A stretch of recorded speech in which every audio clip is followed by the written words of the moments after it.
ज्ञानदेवे रचिला पाया तुका झालेसे कळस।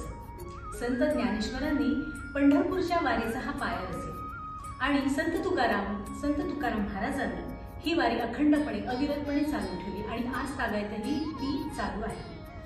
भक्त पुंडलिकांची कथा सर्वश्रुत आहे। भक्त पुंडलिक आई वडिलांची सेवा करता करता तल्लीन झाले होते।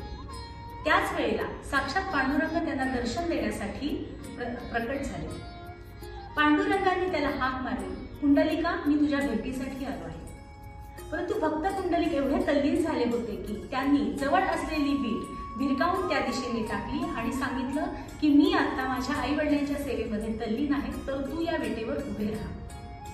आज तागायतपणे UK 28 विटेवरी उभा अशी ही ख्याती आहे की पांडुरंग आजही त्या विटेवर उभा आहे, कर कटावर घेऊन तो उभा आहे। भक्त पुंडलिकावर पांडुरंग प्रसन्न झाले। त्यांनी पुंडलिकाला सांगितले मी तुझ्यावर प्रसन्न आहे आणि तू वर माग। पुंडलिकाने असा वर मागितला की जे वारकरी पायी चालत तुझ्या दर्शनासाठी येत आहेत, ऊन पावसाची तमा न बाळगता ते अनवाणी पायाने चालत तुझ्यासाठी येत आहेत, त्यांना पुढचा जन्म नको, त्यांना मोक्ष दे, त्यांना मुक्ती दे। हा वर त्यांनी मागितला आणि पांडुरंगाने त्याला तथास्तु म्हणून हा वर दिला।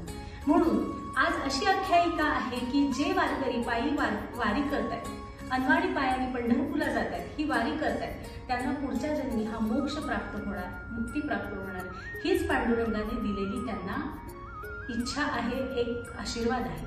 बोला पुंडलिक वरदे हरी विठ्ठल, श्री ज्ञानदेव तुकाराम, पंढरीनाथ